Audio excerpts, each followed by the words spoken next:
அருட்பெருஞ்சோதி அருட்பெருஞ்சோதி தனிப்பெரும் கருணை அருட்பெருஞ்சோதி. எல்லா உயிர்களும் இன்புற்று வாழ்க, வள்ளல் மலரடி வாழ்க வாழ்க, கொல்லா விரதம் குவள எல்லாம் ஓங்குக, நல்லோர் நினைத்த நலம் பெறுக, நன்றி நினைத்த எல்லோரும் வாழ்க இசைந்து. உலக மக்களே, அறிவார்ந்த அன்பர்களே, ஆண்மநேய ஒருமைப்பாடுடைய அன்பர்களே, வல்லப்பமா நமக்கு அருளிய திருவற்பாவிலிருந்து அருட்பெருஞ்சோதி ஆண்டவருடைய திருவிளையாடலை பார்த்து கொண்டிருக்கிறோம்.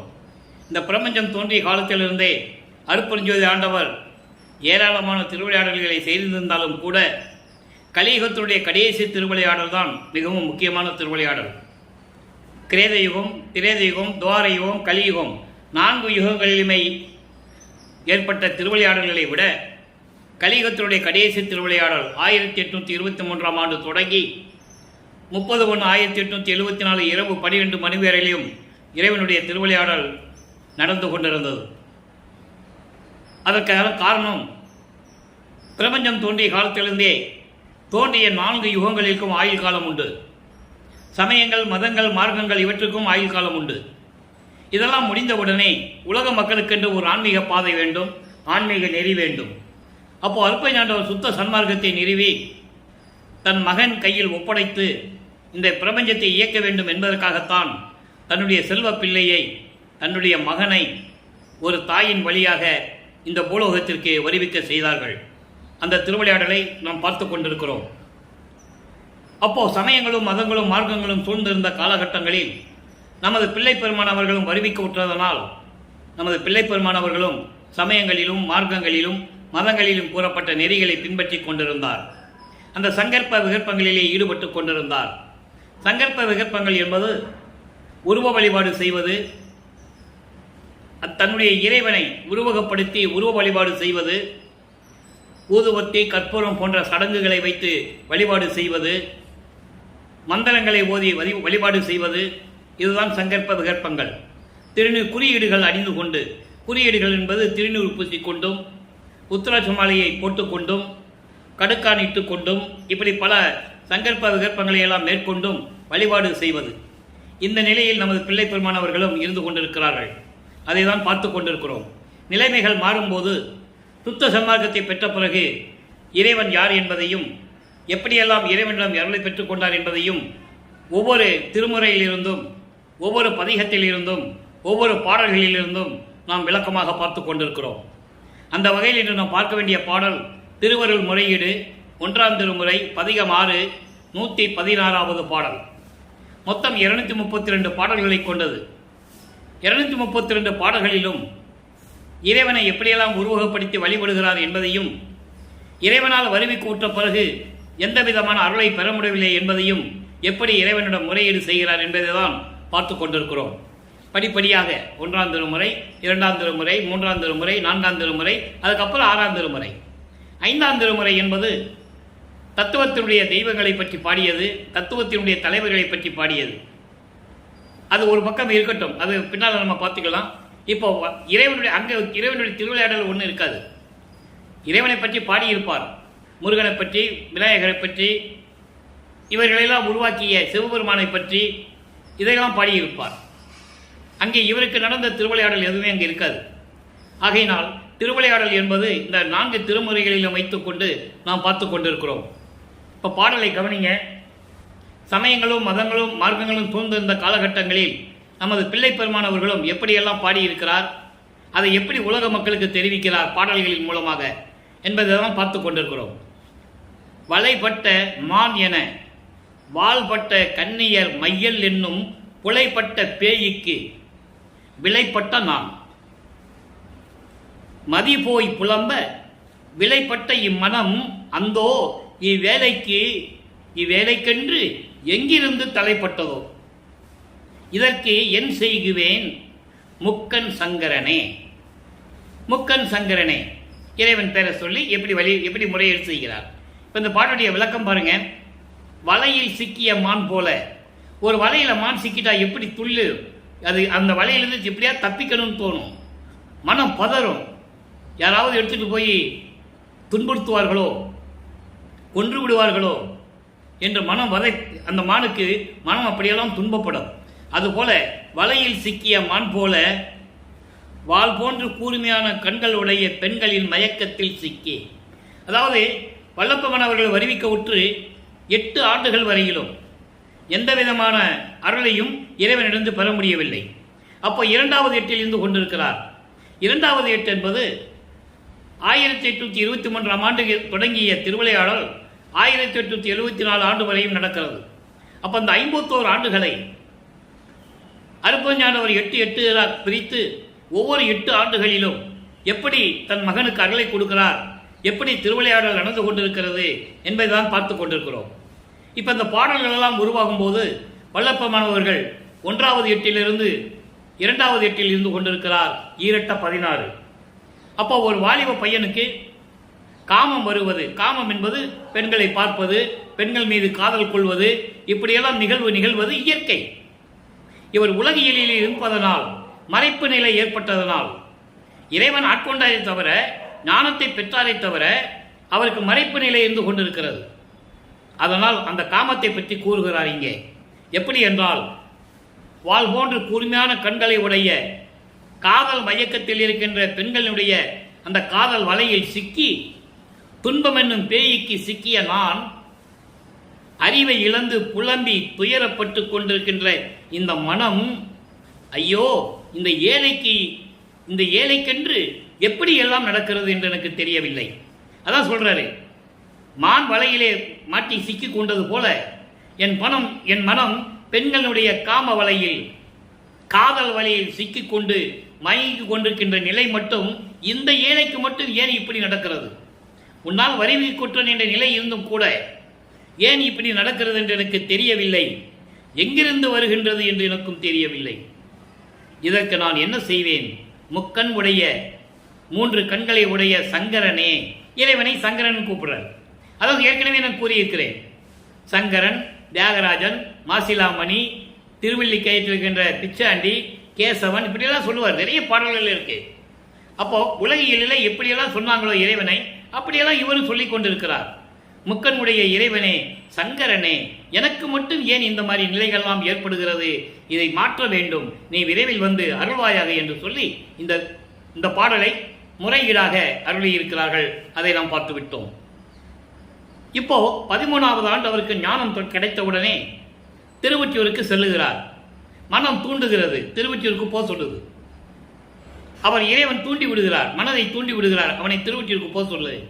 ஏன்னா காலங்கள் ஓட வேண்டும், கடக்க வேண்டும் அல்லவா? அங்கே போறாரு. அங்கே போய் திருவொற்றியூரில் போய் எத்தனையோ பதியங்கள் நம்ம பாடலில் பார்த்துக்கிட்டு இருக்கோம், ஒன்றும் நடக்கலை. அதுக்கப்புறம் திருமலை வயலுக்கு போனார், அங்கேயும் ஒன்றும் நடக்கலை. இப்போ திருவள்ளி தாயத்துக்கு வந்திருக்கிறார். அங்கே காட்சி பெருமிதம் என்ற பதிகம் உருவாகிறது. அங்கே 6வது பாடல். ஏன் அப்படி திருமலை வாயிலுக்கும் திருவள்ளி தாயத்துக்கும் திருவொற்றியூருக்கும் போயிட்டு இருக்காருன்னா, அந்த காலகட்டத்தில் அவர் எங்கே போனாலும் நடந்து தான் போகணும், எங்கே போனாலும் நடந்தால் போகணும். அவர் எந்த விதமான சித்தியும் பெறவில்லை. பெற்றவர் தான் வருவிக்க உற்றார், இருக்கின்றவர் தான், எல்லா சித்துகளையும் பெற்றவர் தான். ஆனால் மறைப்பு நிலை இருக்கிறது, அந்த மறைப்பை இறைவன் நீக்க வேண்டும். அப்போ தன் மகனை சமயங்களிலும் மார்க்கங்களிலும் மதங்களிலும் இருக்க செய்ய வேண்டும், மக்களுக்கு தெரிய வேண்டும்.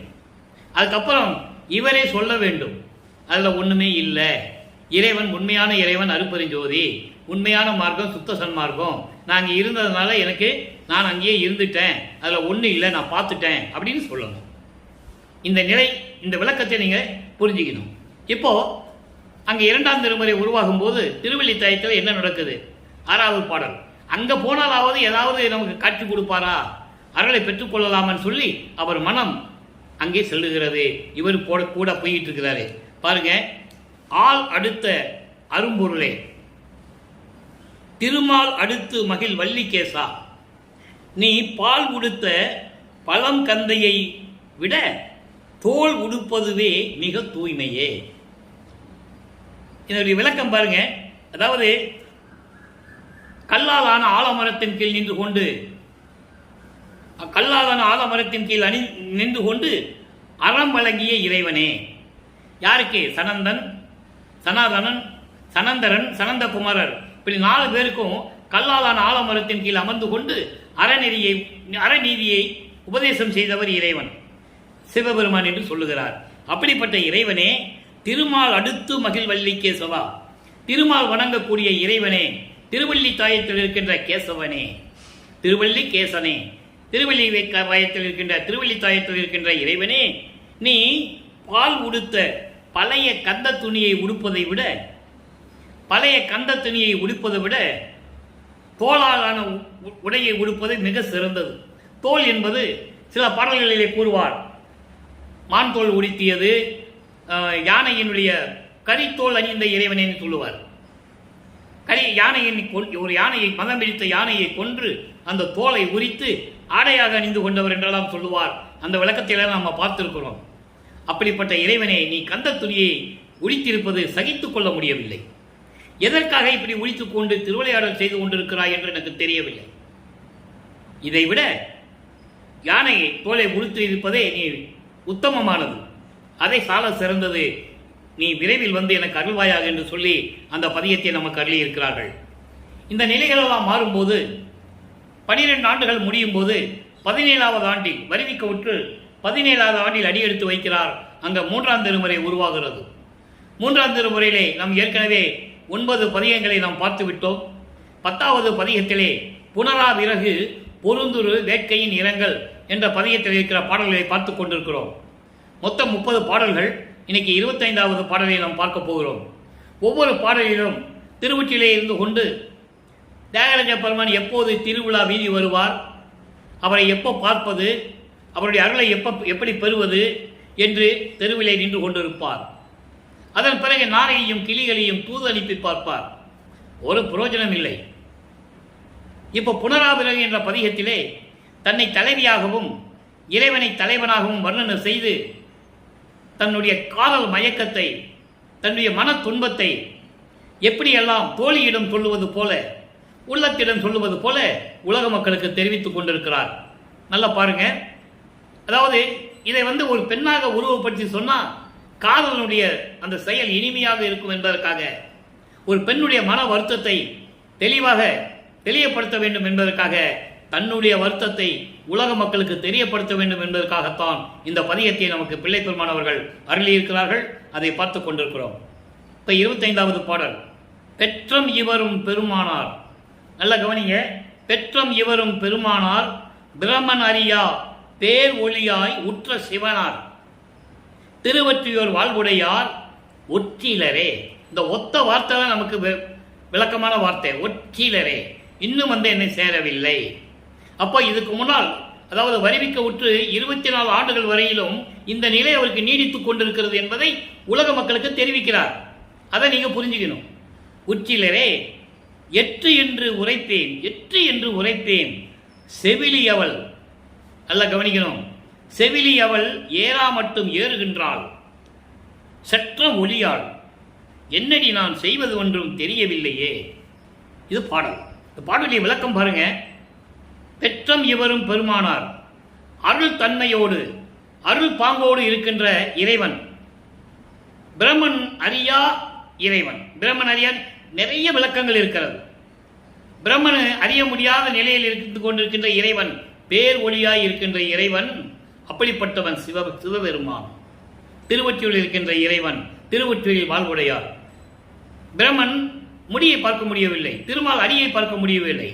பூத்திடும் அவனும் கூத்திடும் அவனும், புல் விலங்கு ஒரு கோடு நேடியும், கண்டறியா ஏத்திடும் முடியும் கூத்திடும் அடியும் இன்னும் காண்கிறர் என்று சொல்லுவார். பூத்திடுமவன பிரம்மன், காத்திடுமவன திருமால்.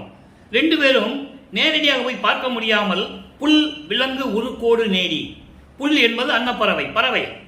அன்னப்பறவையாக பிரம்மன் சென்று கொண்டிருக்கிறான். விலங்கு பன்றி உருவம் எடுத்து இவன் பாதாள உலகத்தில் சென்று கொண்டிருக்கிறான் திருமால். 2 பேரும் பார்க்க முடியவில்லை. அந்த நிலையை இங்கே கூறுகிறார். பிரம்மன் அறியா பேர் ஒளியாய் உற்ற சிவனார், அப்படிப்பட்ட சிவபெருமான் திருவொற்றியூர் வாழ்வுடையார். திருவொற்றியூரிலே இருந்து கொண்டு அருள் செய்து கொண்டிருக்கின்ற இறைவன் உற்றிலரே. உற்றிலரே என்றால் இன்னும் என்னை பார்க்கவில்லை, என்னை சந்திக்கவில்லை, என்னோடு பேசவில்லை, என்னோடு சந்தோஷமாக இருக்கவில்லையே. எட்டு என்று உரைப்பேன். இதை எப்படி நான் சொல்லுவேன்? இறைவனால் வருவிக்க உற்றவன் நிலை என்று தெரிந்த பிறகும், இறைவனுடைய மகன் என்று தெரிந்த பிறகும், 24 ஆண்டுகள் வரையிலும் வருவிக்க உற்று 24 ஆண்டுகள் வரையிலும் இந்த நிலை எனக்கு நீடித்துக் கொண்டிருக்கிறதே, இதை நான் எப்படி சொல்லுவேன்? இன்னும் என்னை வந்து பார்க்கவில்லை, எனக்கு எந்த விதமான அருளை கொடுக்கவில்லை, உலக மக்களே நான் என்ன செய்வேன் என்று சொல்லி இந்த பாடலை நமக்கு அருளியிருக்கிறார்கள். அதோடு மட்டுமல்ல, செவிலி அவள் ஏறா மட்டும் ஏறுகின்றாள். செவிலி என்பவள் வளர்க்கின்ற தாய். நல்லா புரிஞ்சுக்கணும். அந்த விளக்கத்தை நேற்றே நம்ம பார்த்தோம். அருப்பைஞாண்டவர் தன் மகனை பெற்றெடுத்து சிவகாமி வள்ளியிலும் கொடுத்து, இவன் என் மகன், இவனுக்கு அருளமுதம் கொடுத்து வளர்க்க வேண்டும், தங்க தொட்டிலும் வைர தொட்டிலும் இருக்கிறது, சீராட்டி பாராட்டி வழக்கம் என்று நீ சொல்லிவிட்டு சென்று விட்டாய். ஆனால் அந்த தாயோ என்னை கொண்டு போய் பூலோகத்திலே ஒரு செவிலித்தாயிடம் ஒப்படைத்து விட்டாள். நேற்று அந்த விளக்கத்தை பார்த்தோம். செவிலித்தாய் என்பது வளர்க்கின்ற தாய். இவர் வருவிக்க உற்றார். அதான் சொல்லுவார் ஒரு இடத்துல, உபசாரத்தால் பெற்ற தாய் என்பால் ஒருத்தியின் கருவறையில் நான் இருக்கும் போது என்று சொல்லுவார். அப்போ லிங்க் யாருக்கு அருப்பைஞாண்டவருக்கும் வள்ளற்பமனுக்கு தான் லிங்க். அதை நீங்க புரிஞ்சுக்கணும்.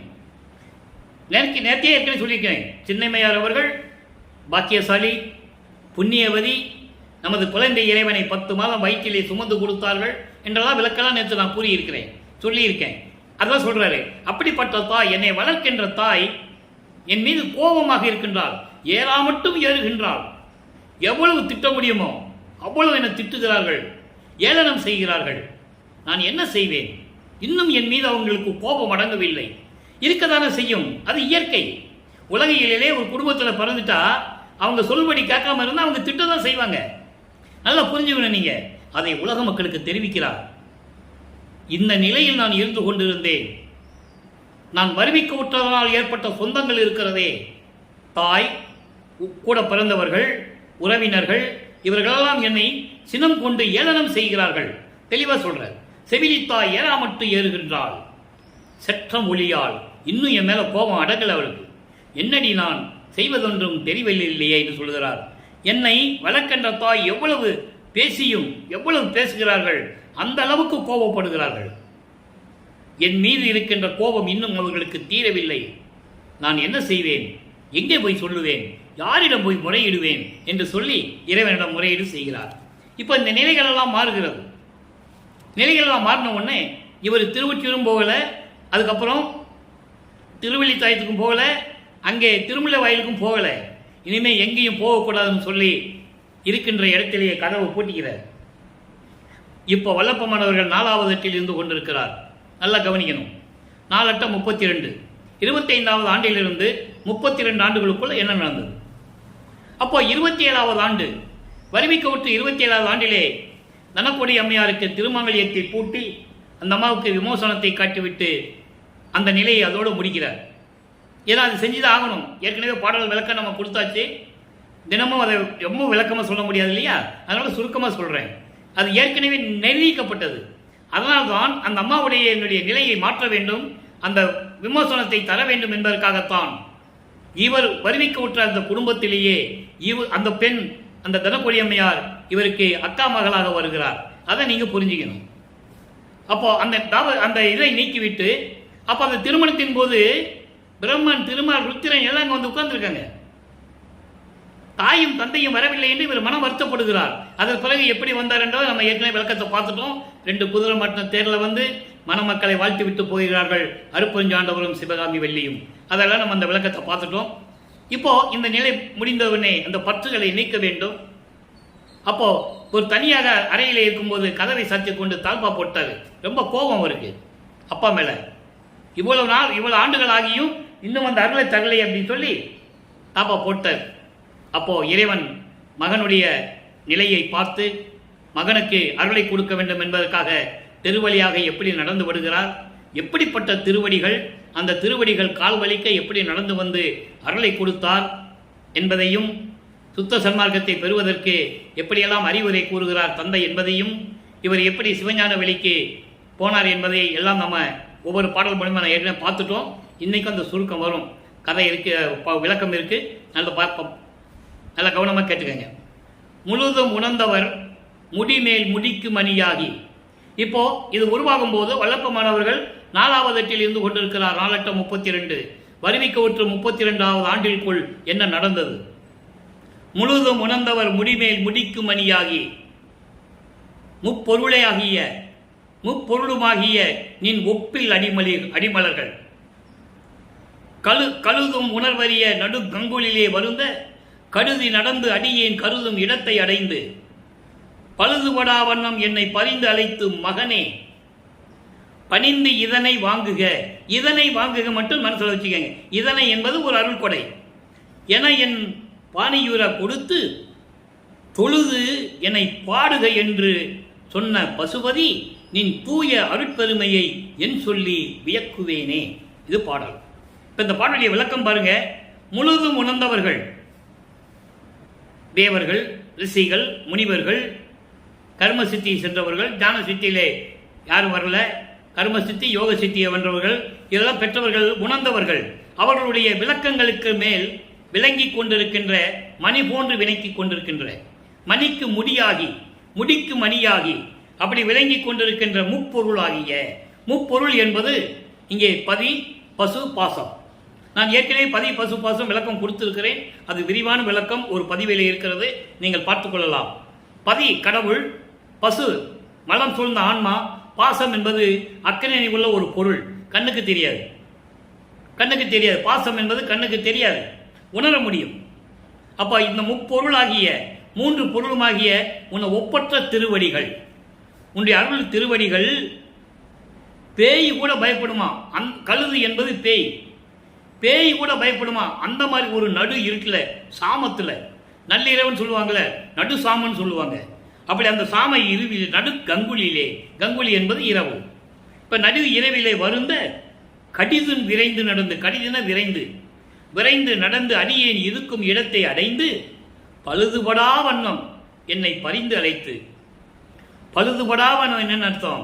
என் மனம் நோகாத வண்ணம், நான் வருத்தமடையாமல் இருக்கின்ற நிலையில் அன்போடு ஆசையோடு மகனே என்று என்னை அழைத்து பக்தியோடு இதனை வாங்கிக் கொண்டு சொல்லி என் கையில் ஒன்று கொடுத்தார். அந்த ஒன்று என்பது அருள் கொடை. ஒன்றுன்னு தான் சொல்லுவார்.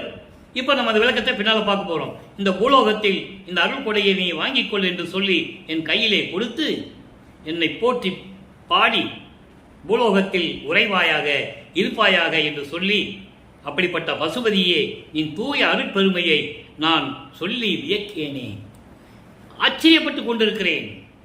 இப்படியெல்லாம் அருளை கொடுத்து விட்டு சென்று விட்டார் என்று சொல்லி நான் ஆச்சரியப்பட்டு கொண்டிருக்கிறேன் என்று சொல்லுகிறார். இந்த நிலைகள் எல்லாம் மாறுகிறது. அப்போ ஒவ்வொரு பாடலிலும் ஒவ்வொரு விதமாக கூறுவார். மொத்தம் 100 பாடல். இன்னைக்கு 41 பாடல்கள் இதை பார்த்துருக்கோம். அவர் முன்னால் தோன்றி வாமகனை என்று அழைத்து, கதவை திறத்து வாமகனை என்று அழைத்து ஒரு அருள் கொடையை கொடுத்து விட்டு அங்கே சிவஞான வெளிக்கு சென்று விட்டார். இப்போ வல்லப்பமானவர்கள் 4வது எட்டு முடிந்து 5வது எட்டுக்குள் இருந்து கொண்டிருக்கிறார். ஐயட்ட 40 33வது ஆண்டிலிருந்து 40 ஆண்டுகளுக்குள் என்ன நடந்தது? அப்போ அங்கே சுத்த சன்மார்க்கத்தை போய் தந்தையிடம் வாங்குவது, அங்கே இருக்கின்ற தேவர்களுக்கெல்லாம் தன் மகனை அறிமுகப்படுத்தியது, சிம்மாசனத்தில் அமர வைத்து எல்லாம் அறிமுகப்படுத்தியது, சாகா கல்வியை அங்கே கற்றுக் கொடுத்தது, எல்லா நிலைகளையும் தெரிந்து கொண்டு மீண்டும் பூலோகத்துக்கு வரும்போது கருங்குழிக்கு வருகிறார். நல்லா கவனிக்கணும். சென்னையிலிருந்து விட்டு போனவர் அங்கே 3 ஆண்டுகள் நமக்கு கரெக்டாக துல்லியமாக சொல்ல முடியாது.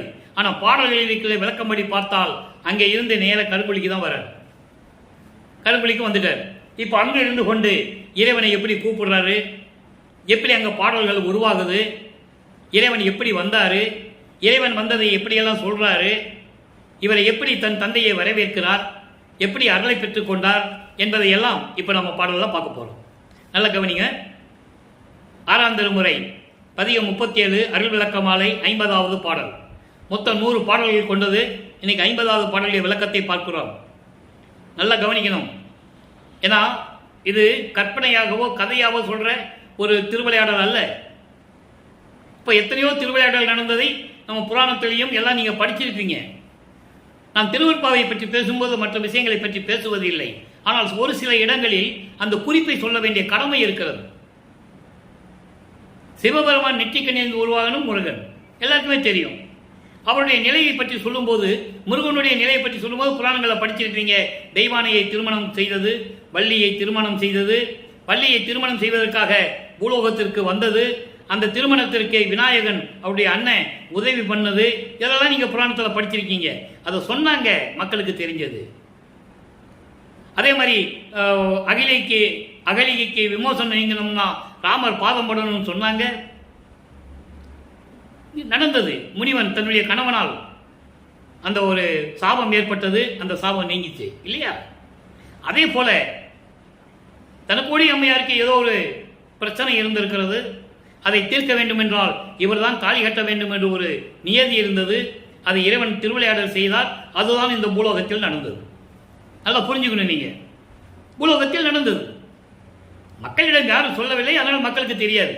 ஏதோ பொதுப்படையா பேசினாங்க. அக்கா மகளை திருமணம் பண்ணாரு, அங்கேயே கல்யாணம் பண்ணி விட்டுட்டு அவராட்டுக்கு எங்கேயோ போயிட்டாரு. அப்படியே பொடி நடையா சென்னையிலிருந்து பொடி நடையா அப்படியே வந்து இங்கே வடலூருக்கு வந்து கருங்குழிக்கு வந்தாரு, சிதம்பரத்துக்கு போனாரு, கண்ணீர் விட்டு அழுது புரண்டாரு அப்படிலாம் சொல்லுவாங்க. அதெல்லாம் இருக்கட்டும், அதுக்குள்ள நம்ம போய் விளக்கத்துக்கு வந்து நம்ம எதிர் விளக்கம் சொல்ல வேண்டாம். அது ஏற்கனவே நடந்துச்சு. ஆனால் வல்லப்பமான் என்ன சொல்லுகிறார் என்பதுதான் முக்கியம். இப்போ கருங்குழியில் இருக்கும்போது என்ன நடக்குது இப்போ பாருங்க. நடைக்குரிய உலகிலை ஓர் நல்ல நண்பனாகி வருவிக்க விட்டார்கள் இல்லையா, ஒரு தாயின் வழியாக. அதனால இதை சொல்லணும். அதனால அதை சொல்றாரு, உலகிடை ஓர் நல்ல நண்பனாகி நான் குறித்த பொருள்கள் எல்லாம் நாளிகை ஒன்றதிலே, ஒரு நாளிகையிலே கிடைக்க என கழித்த அகத்தும் புறத்தும் அகப்புறத்தும் கிளர்ந்து ஒளி கொண்டு ஓங்கிய மெய் கிளை என்னும் பேரொளியை இறைவனை சொல்றாரு. இப்படிப்பட்ட இறைவனை என்று சொல்லி வரவழைக்கிறார். அவர் வரணும் இங்கே. இப்போ படைப்பு முதல் ஐந்தொழிலும் கொள்கை என குறித்து பயம் தீர்த்து, நல்லா கவனிக்கணும். இந்த பிரபஞ்சத்தில் எந்த முனிவனும் எந்த ரிஷியும் இறைவனை பற்றி பாடியவர்களும் யாரும் சொன்னதில்லை. 5 தொழிலை நீ தான் செய்யணும்னு யாரும் பெற்றதில்லை. நீங்க யாரை வேணா எடுத்துக்கங்க. அருளை பெற்றார்கள், இந்த பூமியிலே தோன்றினார்கள், ஒரு குறிப்பிட்ட வயது வரைக்கும் இருந்தார்கள், இறைவன் ஆட்கொண்டார், அருளை பெற்றார்கள், பாடினார்கள், முத்தி அடைந்தார்கள், ஜீவ சமாதி அடைந்தார்கள். இதான் விஷயம். ஆனால் இவருக்கு எப்படி கொடுக்கிறார் என்றதை நீங்க இப்ப பார்க்கணும். படைப்பு முதல் 5 தொழிலும் கொள்கை என குறித்து பயம் தீர்த்து அண்டர்லைன், முக்கியமான வார்த்தை. பயம் தீர்த்து என் உள்ளகத்தை அமர்ந்த தனிப்பதியே, கடைப்படும் என் கரத்தில் ஒரு கங்கணமும் தரித்த. இங்கேயும் சொல்றாரு, என் கையில ஒரு காப்பு கட்டினேன்னு சொல்றாரு. என்ன காப்பு அதையும் சொல்லணும்ல, அது நம்ம சொல்லுவோம். கங்கணமும் தரித்து ககன நடத்தரசே என் கருத்தும் அணிந்து அருளே. இது பாடல். இந்த பாடலுடைய விளக்கம் பாருங்க. என் தந்தையே, இறைவனே, அருட்பெருஞ்சோதியே, உன்னால் ஒரு தாயின் மூலியமாக, தாயின் வழியாக இந்த பூலகத்திற்கு வருவிக்க விட்டதனால் இந்த உலகியல் வாழ்க்கையின்படி, இந்த உலகியலின் நடைமுறைப்படி, பழக்கத்தின்படி, பழக்க வழக்கங்களின்படி எனக்கு ஒரு நீ நண்பனாகி நான் குறித்த பொருள்கள் எல்லாம், நான் நினைத்த என்னென்ன உன்னிடமிருந்து பெற வேண்டும் என்று நினைத்தேனோ அத்தனையும் ஒரு நாளிகையிலே, ஒரு நாளிகை என்ன 24 நிமிஷம், 2.5 நாளிகை என்பது 1 மணி நேரம். அப்படி ஒரு நாளிகையிலே 24 நிமிடத்திலே எனக்கு கிடைக்கும்படி அருளை கொடுத்த அகத்தும் புறத்தும் அகப்புறத்தும். பிண்டங்களிலே அகம் என்பது ஆன்மா, அகப்புறம் என்பது ஜீவன், புறம் என்பது 5 பொறிகள், கண், காது, மூக்கு, வாய், மெய். புறப்புறம் என்பது ஒளி, சுவை, உணர்வு, நாற்றம், கண்ணேந்திரியங்கள், அதாவது புலன்கள் என்று சொல்வார்கள். அதை பொறிகள், இது புலன்கள். அப்ப இப்படியெல்லாம் எனக்கு கிடைத்து, எனக்கு எல்லா அருளையும் கொடுத்து, என் உள்ளத்தில் பேர் ஒளியாகிய அருட்பெருஞ்சோதியாகிய விளங்கிக் கொண்டிருக்கின்ற என் தந்தையே, அருட்பெருஞ்சோதியே, படைப்பு முதல் 5 தொழிலும் கொள்க. படைத்தல், காத்தல், அழித்தல், மறைத்தல், அருளல், இந்த 5 தொழில்களையும் ஏற்கனவே பிரம்மன், திருமால், ருத்திரன் பார்த்து கொண்டிருந்தார்கள். அந்த 5 பதத்தலைவர்கள் அதையெல்லாம் புடுங்கி மகன்கிட்ட கொடுக்குறாரு. அவங்களுக்கு ஆயுள் காலம் முடிஞ்சிருச்சு, செயல் காலம் முடிஞ்சிருச்சு, இனிமேல் அவங்களால ஒன்றும் பண்ண முடியாது. அதனால 5 தொழிலையும் கொள்கை என சொல்லி என்னுடைய பயம் தீர்த்து. பயம் என்பது எல்லாருக்கும் ஏற்படக்கூடிய இயற்கையான ஒரு குணம் ஒன்று. எல்லா பொறுப்பையும் ஒரே ஆளுகிட்ட கொடுத்தா எப்படி செய்யறது அப்படின்னு சொல்லும்போது இங்கு ஒரு சூட்சமமான விளக்கம் இருக்கிறது. பயம் தீர்த்து என்பது இவர் மகனோடு கலந்து கொள்ள வேண்டும், அப்பதான் இந்த பயம் தீரும். மகன் கிட்ட சொல்றாரு, இவர் கேட்கிறாரு, நான் இது எப்படி செய்வேன்னு கேட்கிறாரு. ஒரு பாட்டில் இருக்கு, நான் தான் உன் கூடயே இருக்கிறேனே, ஏன் பயப்படுற? எப்படி? நான் தான் உன் கூடயே இருக்கிறேனே, நீ ஏன் பயப்படுற? அதான் பயம் தீர்த்து. அதை சொல்லுவார் ஆறாம் திருமுறையிலே அடைக்கலம் புகுதல் என்ற பதியத்திலே சொல்லுவார். பிச்சன் கபரி நிலக்கி அசைத்திட மால் யான் பிடரின் மேல் நித்தமும் பவனி வருகின்ற நிபுணர் எல்லாம் பொழுது ஏத்த. பிரம்மன் திருமால் வானவர்கள் எல்லாம் இவரை வணங்குகிறார்கள், போற்றி வணங்குகிறார்கள், அருள் கடலை என்று சொல்லி வணங்குகிறார்கள். தொழுது ஏத்த எச்சம் புரிவோர். எச்சம் புரிவோர்னா மிச்ச தொழில் செய்கிறாங்கல்ல, சின்ன சின்ன ஆளுக, சத்தர்கள், சக்திகள், நவநிலை தலைவர்கள், கூட்டம், அருகர், கருடர், பூதர் அப்படின்லாம் இருக்கு. இவங்கெல்லாம் என்ன பண்றாங்க? போற்ற. இவர்களெல்லாம் போற்ற எனது அச்சம் தீர்த்து, அடியனுடைய அச்சம் தீர்த்து அடிமை கொண்டாயே, நான் உன் அடைக்கலமே என்று சொல்லுவார். அந்த பயத்தை இங்க சொல்றார். அது இயற்கையாக வர்றதுதான். இறைவனா இருந்தானா ஒரு மகனா இருந்தானே, அந்த பயத்தை என்னை தீர்த்து விட்டாரும் போது இவரோடு கலக்க போகிறத சொல்றாரு. இன்னும் நம்ம அந்த நிலைக்கு வரல, அது 6வது எட்டில் நடக்கும், கடைசியில் நடக்கும். அப்போ அப்படி பயம் தீர்த்து, நீ கவலைப்படாதே மகனே, நான் உன்னோடு தான் இருக்கிறேன் என்று என் உள்ளகத்தை அமர்ந்த, சொல்லிட்டாரா, என் உள்ளகத்தை அமர்ந்த தனிப்பதியே, சுத்த சன்மார்க்கத்தின் தலைவனே, சுத்த சன்மார்க்கத்தின் இறைவனே, யாருக்கும் தன்னிறைகளாத இறைவனே என்று சொல்லுகிறார். கடைப்படும் என் கரத்தில், அதாவது ஒன்றுமே இல்லாமல் இருந்த என் கையில், உள்ளங்கையில் ஒரு காப்பு அணிந்த, இந்த காப்பு அணிகிறாங்க, இந்த கையை பிடிச்சி காப்பு அணிகிறார். காப்பு என்பது அங்கீகாரம் உள்ள ஒரு பொருள், அருள் கொடை என்று சொல்லலாம். உலகிலேயே சொல்லும்போது இந்த பெரிய ஆளுங்களாம், நாட்டாம மன்னர்கள்லாம் சொல்லும்போது அவங்களுடைய இளவரசனுக்கு அடுத்த வாரிசுக்கு அதை கொடுப்பாங்க, கட்டுவாங்க. அதை பார்த்த உடனே தெரிஞ்சுக்குவாங்க, இவர் நாட்டாம, இவர் அரசனுடைய பையன், இளவரசன், ஒரு அங்கீகாரம் உள்ள ஒரு பொருள். அப்படிப்பட்ட ஒரு காப்பு என் கையிலே கொடுத்து, ககன நடத்தரசே, ககன நடத்தல் சென்றால் சுத்த சிவவெளியில் திருவிளையாடல் செய்து கொண்டு அருளாட்சி செய்து கொண்டு இறைவனே, நான் சொல்லுவதையெல்லாம் கேட்டு எனக்கு அருள வேண்டும், விரைவில் வருவாயாக அப்படின்னு கூப்பிடுறது. இப்போ வந்துட்டார் இறை திருக்காட்சி. மகன் கூப்பிட்டாரு, தந்தை வரார், தந்தையை வரவேற்று மகன் உரையாடுகிறார்.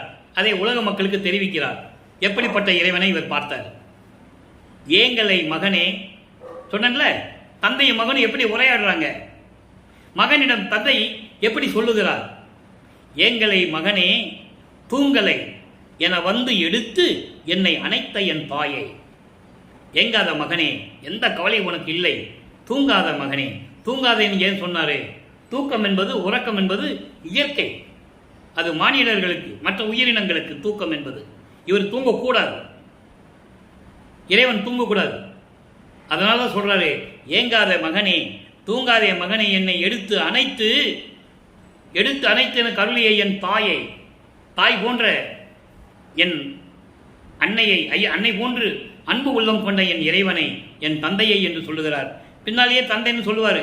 ஓங்கிய எனது தந்தையை, அருளோடு விளங்கி கொண்டிருக்கின்ற எனது தந்தையை, எல்லாம் உடைய என் ஒரு பெரும்பதியை, எல்லா அருளையும் பெற்றுக் கொண்டிருக்கின்ற ஒரு பெரும்பதி, முதல் கடவுள், சுயமாக தோன்றிய இறைவன், ஆதியும் அந்தமில்லா தோன்றிய இறைவன், எல்லாருக்கும் பெரிய கடவுள், அருப்பெருஞ்சோதியை, அப்படிப்பட்ட இறைவனை பாங்கனில் என்னை பரிந்து கொண்டு, அருள் தன்மையோடு என்னை பரிந்து கொண்டு கட்டி அணைத்து தழுவி எல்லா பரிசும் எல்லா அருளையும் இங்கு அளித்த, இங்கு என்பது இந்த பூலோகத்தில். அவர் அங்கிருந்து வராரு, இவர் இங்கிருந்து கூப்பிடுறாரு, வராரு, வந்து தன்னுடைய தந்தை மகனிடம் எப்படி கூறுறாரு எல்லாம் பார்த்துட்டோம்.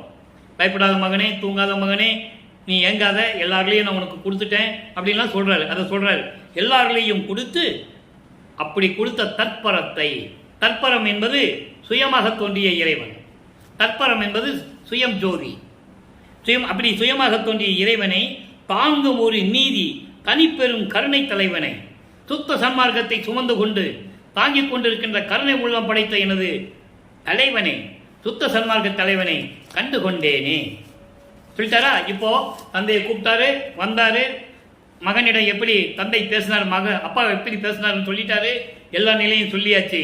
இப்போ இறைவனுடைய திருவிளையாடல் எப்படி இருக்கும், பொது நடம், அதையும் உலக மக்களுக்கு சொல்லணும். 52வது பதிகம் பொது நடம், 2வது பாடல். பாடலை கவனிங்க. சித்தெல்லாம் வல்ல சித்தனே, ஞான சிதம்பரம் ஜோதியே. நல்லா புரிஞ்சுக்கணும். நான் ஏற்கனவே நிறைய விளக்கங்கள் கொடுத்துருக்கேன். சிதம்பரம்னு நீங்கள் சிதம்பரத்துக்கு போயிடக்கூடாது, உங்கள் மனசு அங்கே போயிடக்கூடாது. சிதம்பரம் என்பது அருட்பெருஞ்சோதி, சுத்த சிவஞான வெளி. நல்லா புரிஞ்சுக்கணும். அதான் ஞான சிதம்பரமே என்று சொல்லுகிறார். ஞான சிதம்பர ஒளியை என்பது அருட்பெருஞ்சோதியே. சிறியேன் கத்தெல்லாம் தவிர்த்து சிறியனுடைய கத்தெல்லாம் தவிர்த்து கருத்து எல்லாம் அளித்த கடவுளே. எப்படி திருவிளையாடல் செஞ்சாரு தன் மகனிடம்? 4 வரியில் சொல்றாருங்க. கத்தெல்லாம் தவிர்த்து என்பது நான் புலம்பியதை எல்லாம் கேட்டு மகன் புலம்புகின்றானே, அழுகின்றானே, துயரப்படுகின்றானே என்பதையெல்லாம் கேட்டு நான் நினைத்ததையெல்லாம் எல்லா உண்மைகளையும் எனக்கு சொல்லிக் கொடுத்து என் உள்ளத்திலே இருந்து கொண்டிருக்கின்ற கடவுளே என்று பொருள். கருணையங்கடலே, கருணை உள்ளம் கொண்ட இறைவனே, சத்தெல்லாம் ஒன்றே சத்தியம் என. சத்து எல்லாம் ஒன்றே என சத்தியம். எல்லாவற்றுக்கும் ஒரே கடவுள் தான். அதான் ஒன்றுன்னு சொல்றார். ஒரே கடவுள், இதுதான் சத்தியம் என்ற, இதுதான் உண்மை என்று, இதுதான் இயற்கையின் உண்மை என்று அதன் விளக்கத்தையும் சொல்லி என்னனக்கு அறிவித்து ஒரு தயை என்ன தயவுள்ள கடவுள், தயாநிதி என்று சொல்லுவார். அருள் செல்வமுடைய கடவுள், தயவுடைய இருக்கிற கடவுள் என்று சொல்லுக தயையே என்று சொல்லுகிறார். அப்படிப்பட்ட இறைவன் புத்து எல்லாம் நீக்கி பொருளெல்லாம் காட்டும் பொது நடம் புரிகின்ற பொருளே. புத்தெல்லாம் காட்டி என்பது இந்த பிரபஞ்சத்துடைய அதிசயங்களாம் எனக்கு காட்டி, உள்ளதை உள்ளபடி காட்டி, உள்ளதை உள்ளபடி அறிவித்து, எல்லா பொருள் காட்டும் எல்லா நிலைகளையும்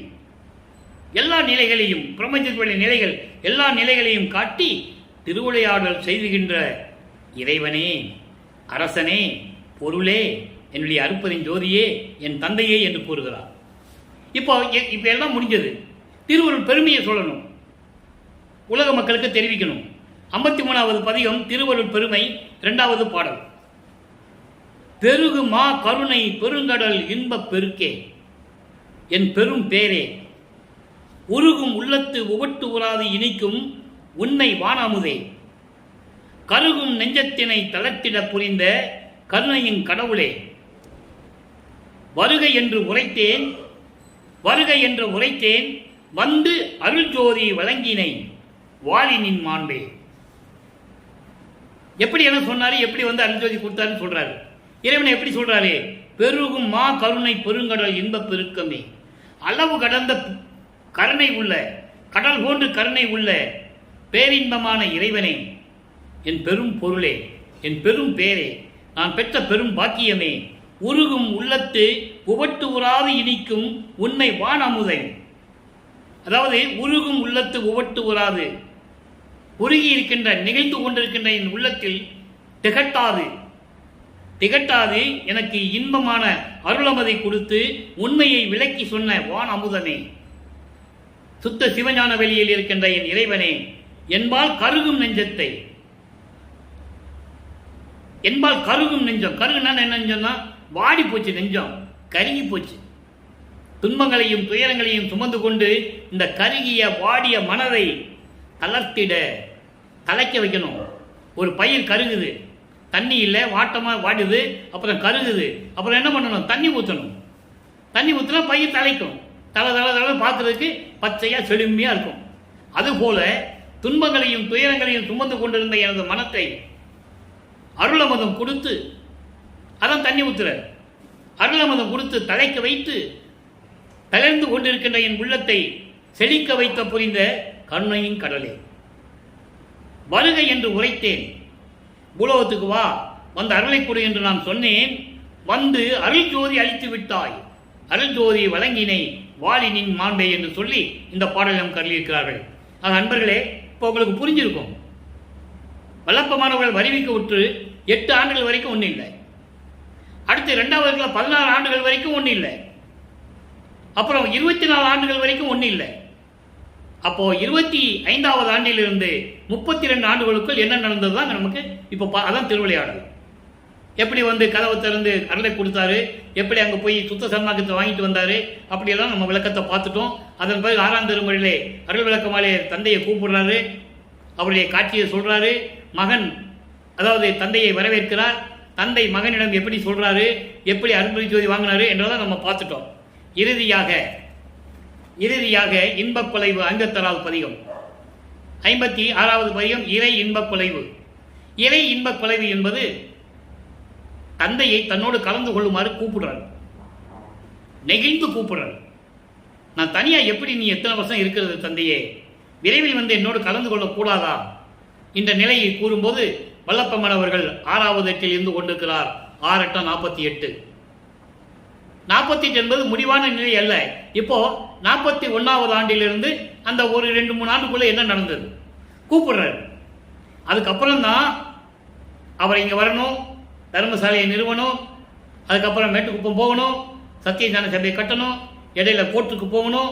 இதெல்லாம் நிலைகள்லாம் நிறைய இருக்கு. அதை நம்ம அப்பப்போ பார்க்க போறோம். இப்போ தன்னோடு வந்து கலந்து கொள்ளுமாறு கேட்கிறார். ஆண்டுகள் நெருங்கி கொண்டிருக்கிறதே தந்தையே, விரைவில் வந்து இதுதான் நல்ல நேரம், வந்து என்னோட கலந்து போ அப்படின்னு சொல்றாரு.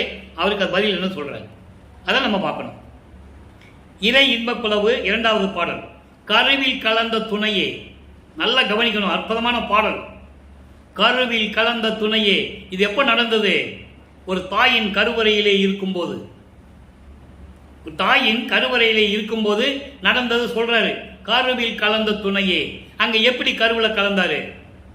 கருவில இருக்கும்போது, கருவறை இருட்டாக என்று சொல்லும் போது அருப்பஞ்சாண்டவர் கருவறையிலே தன் மகனுக்கு வெளிச்சத்தை காட்டுறார், ஒளி காட்டுகிறார். உடனே பிரகாசமா இருக்கு அந்த இடம். மகன் சிரிப்பதை பார்த்து மகிழ்கிறார். அதன் பிறகு அந்த கருவறையிலே இருக்கும்போது எனக்கு பசிக்குதே என் தந்தையை என்று சொல்லும்போது அங்கே போய் அருளமுத ஊட்டுகிறார். புழுக்கமாக இருக்கிறதே கருவறை என்று சொல்லும்போது அமுத தென்றல் காற்று வீசுகிறார். இதெல்லாம் கருவிலே நடக்குது. அதனால் கருவில் கலந்த துணையே, கருவில் கலந்த துணையே, என் கனிவில் கலந்த அமுதே, என் அன்பினில். கனிவு என்பது அன்பு, இரக்கம், தயவு, என்ன வேணா வச்சுக்கலாம்.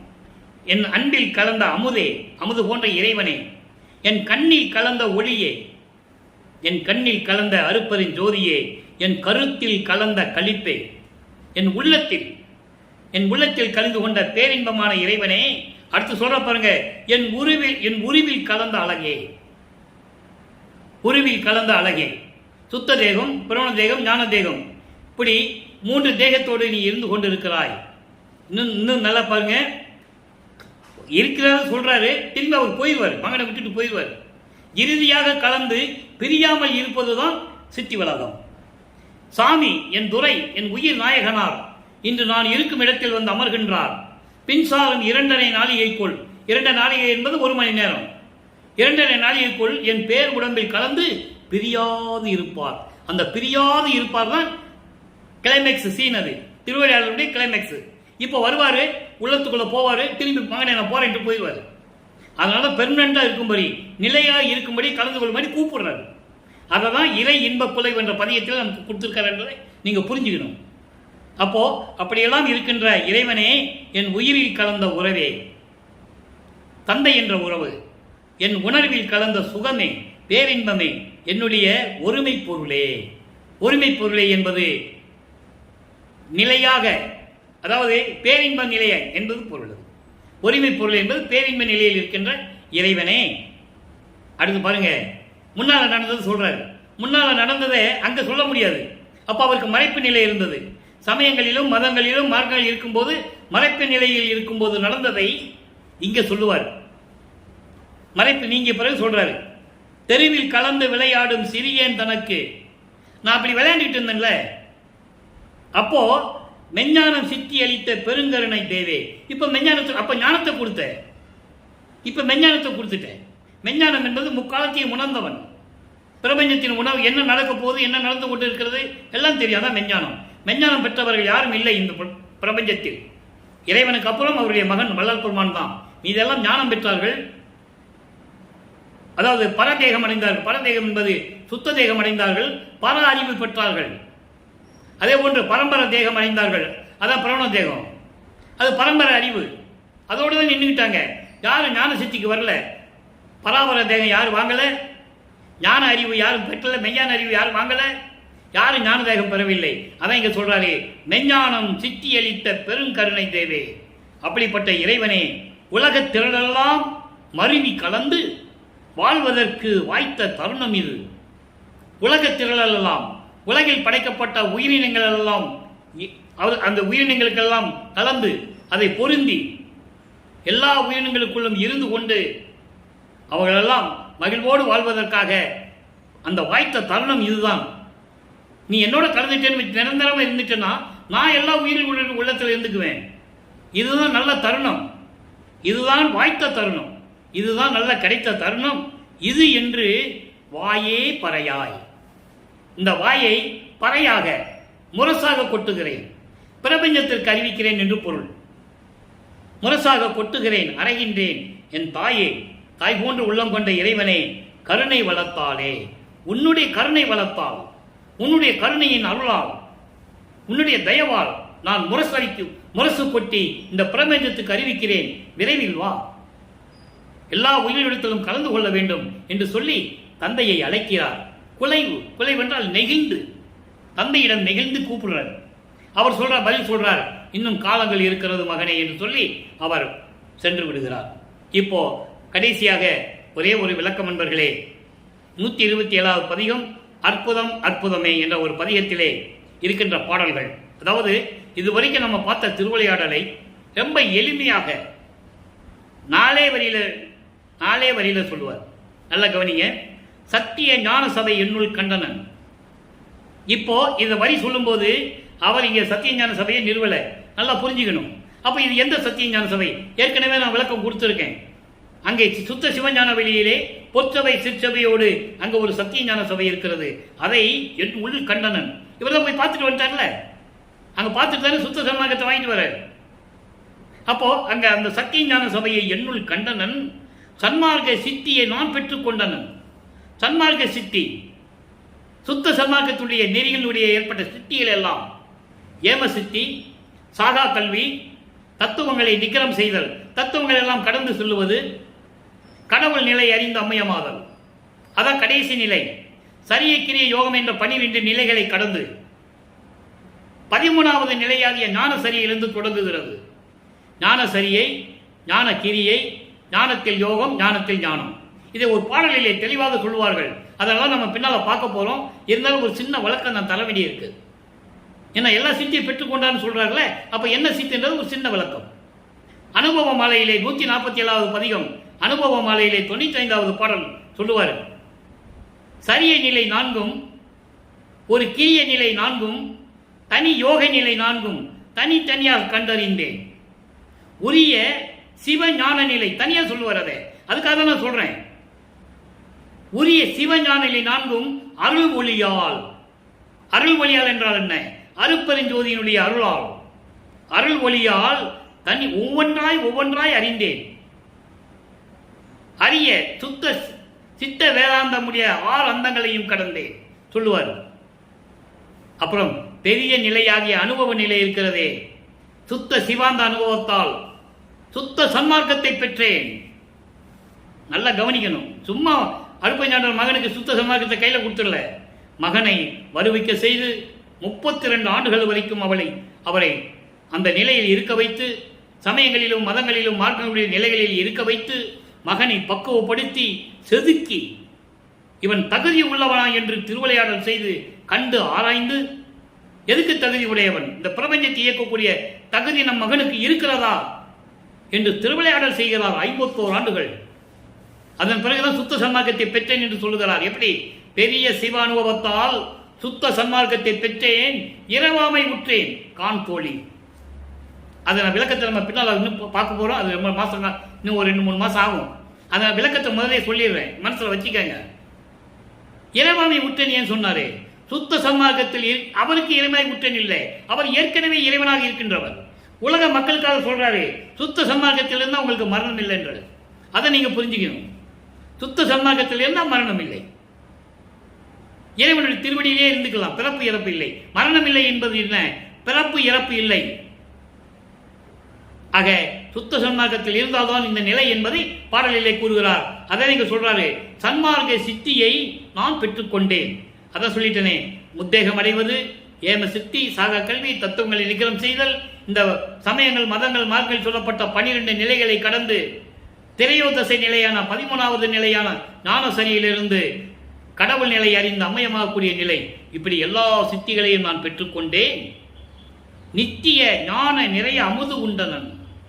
நித்தி என்ற அழிவில்லாதது, நிலையாக இருக்க வேண்டும் என்பதற்காக நான் ஞான அமுது நிறைய உண்டனன். அவ்வளவு அமுது நான் சாப்பிட்டிருக்கேன். வெள்ளப்பமானவர்கள் அமுது உண்டவர், மதிமண்டலத்து அமுதம் உண்டவர். அவருக்கு பசி நினைச்சதுன்னா உள்நாக்கு வழி அமுதம் சுரக்கும். அவர் சாப்பிட வேண்டிய அவசியம் இல்லை, தூங்க வேண்டிய அவசியம் இல்லை. அவர் இருக்கிற இடத்துல தான் இருந்ததா எல்லாம்? அதெல்லாம் கிடையாது. சரி, எப்படி சாப்பிட்டாரு, எப்படி தூங்கினாரு, எல்லாம் யோசிக்கணும். இறைவனுக்கு அதெல்லாம் கிடையாது. அப்போ இந்த நிலையில் இருந்து கொண்டிருக்கிறவர் வல்லப்பெருமானவர்கள். அடுத்து சொல்றார் பாருங்க, நிந்தை உலகியல் சந்தையை விண்டனன். நிந்தை உலகியல், துன்பமான துயரமான இந்த உலகிலே நான் வருவிக்க உற்று இறைவனுடைய அருளை பெற்றுக் கொண்டு இந்த சமயங்களையும் மதங்களையும் மார்க்கங்களையும் சேர்ந்த அத்தனை சந்தை பொருள்களையும் விலை போகக்கூடிய அழியக்கூடிய அந்த சந்தையை எல்லாம் விண்டனன், விட்டு விட்டேன். அப்போ சுத்த சமாஜத்தை பெறணும்னா அதில் இருக்கக்கூடாது. உலக மக்களுக்கு சொல்றார், அதில் இருக்கக்கூடாது. அடுத்து சொல்றார் பாருங்க, வஞ்சகர் அஞ்சினர். வஞ்சகமுடையவர்கள், யார் வஞ்சகமுடையவர்கள் என்பதை நீங்கள் புரிந்து கொள்ள வேண்டும். உடன் இருந்தவர்கள், சுற்றி இருந்தவர்கள், சமயங்களையும் மதங்களையும் மார்க்கங்களையும் சார்ந்தவர்கள் இவரோடு இருந்து கொண்டு, அதான் பொருள் அங்கே மறைமுகமாக சொல்லுகிறார் விளக்கத்தை. வஞ்சகர்கள் எல்லாம் அஞ்சினர், பயப்பட்டாங்க என் கூட இருக்கிறதுக்கு. இங்கெல்லாம் போனா என்ன நடக்குமோன்னு பயப்பட்டாங்க. அதுக்கப்புறம் நான் சுத்த சமாகத்தை பெற்ற பிறகு, நிலையை அறிந்த பிறகு வாய் மூடி சென்றனர். ஒன்னும் பேசாம இருக்கிறாங்க. இது எதை சொல்லுகிறார்? நீதிமன்றத்தில் நடந்ததை கூறுகிறார். எல்லாம் வாய் மூடி நின்றுட்டாங்க. திருவற்பாய் மறுவற்பாய் என்று நீதிமன்றத்திலே வழக்கு தொடுத்தார்கள் அல்லவா? என்ன ஆட்சி! அந்த திருவிளையாடல நம்ம பின்னால பார்க்க போறோம். இந்த விளக்கத்தை மட்டும் நீங்க மனசுல வச்சுக்கங்க. அப்படியெல்லாம் வாய் மூடி சென்றனர். திரும்பி வந்தாங்க. வந்து திரும்பவும் வாயிலில் நின்றனர். என் முன்னால நிக்கிறாங்க. யாராக இருந்தாலும் சரி, விண்ணுலகத்தில் இருக்கின்ற தேவர்கள், பிரம்மன் முதல் பிரம்மன், திருமால், ருத்திரன் முதல் யாராக இருந்தாலும் சரி, திரும்பவும் வந்து என் வாயில் முன்னால் நின்றனர். என் வாசப்படியில் நின்று காத்துக் கொண்டிருக்கிறார்கள். எப்படி? தஞ்சம் எமக்கு அருள். சாமி, நீதான் சாமி எங்களுக்கு தஞ்சம் கொடுக்கணும், எங்களுக்கு அடைக்கலம் கொடுக்கணும், எங்களுக்கு அருளை கொடுக்கணும், எங்களுக்கெல்லாம் நீதான் அருளை கொடுக்க வேண்டும் என்று என்றனர், கெஞ்சுகிறார்கள். எவ்வளவு அற்புதமான இடம்! யோசனை பண்ணி பாருங்க. அப்படிப்பட்ட இறைவனை, அப்படிப்பட்ட அருளுடைய நமது வல்லற்பமானவர்களை 202 ஆண்டுகளாக வல்லப்பமானவர்கள் வருவிக்க விட்டு 202 ஆண்டுகளாக இந்த நிலையை யார் மக்களிடம் சொன்னது?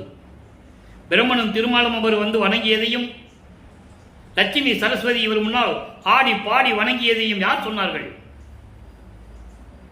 இருநிதிய திருமலையில் இருவரும் என்னை வணங்கி, அன்பு மாலையில் நம்ம பார்த்துட்டோம் அந்த பாடலுடைய விளக்கத்தை 4ஆம் திருமுறையில. இருநிதிய திருமகளில் இருவரும் என்னை வணங்கி இசைவித்து, வந்தனமப்பா என்று இசைவித்து என் முன் பாடி ஆடி, எப்படி சொல்றாரு? பெருநிதி வாய்த்திட பெற்றை அளித்தனையே இப்பேதை என் தனக்கே என்று சொல்லுவார். 6ஆம் திருமுறையில் சொல்லுவாரு, திருமடந்தையர்தம் இருவர்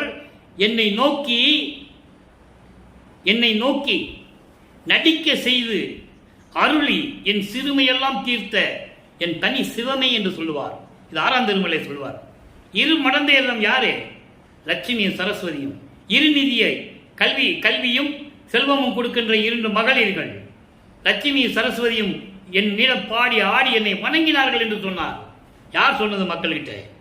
பிரம்மனு திருமால் வந்து வணங்கியதை சொன்னார். யார் சொன்னது?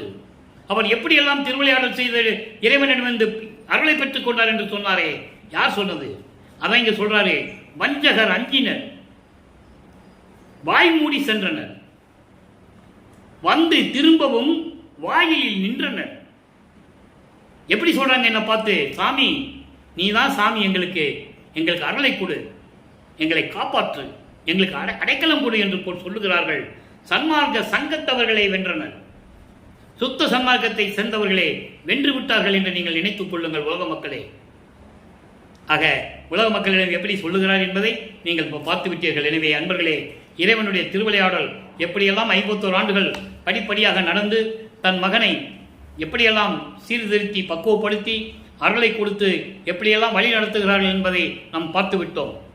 எனவே அன்பர்களே, அப்படிப்பட்ட இறைவனை வணங்கி சுத்த சன்மார்க்கத்தில் இணைந்து கொலையும் புலையும் தவிர்த்து உருவ வழிபாட்டை நீக்கி சமயங்களில் மதங்களிலும் மார்க்கங்களில் சொல்லப்பட்ட சங்கற்ப விகற்பங்களை நீக்கி, அதாவது குறியீடுகளை நீக்கி, திருநீர் பூசுவது மற்ற குறியீடுகள் எல்லாம் இடுவது இவற்றையெல்லாம் நீக்கி ஊதுவத்தி கொளுத்துவது, கற்பூரம் கொளுத்துவது இதெல்லாம் இறைவனுக்கு தேவையில்லை என்று வெளிப்படையாக விளப்பமானவர்கள் திருவருட்பாலை கூறியிருக்கிறார்கள்.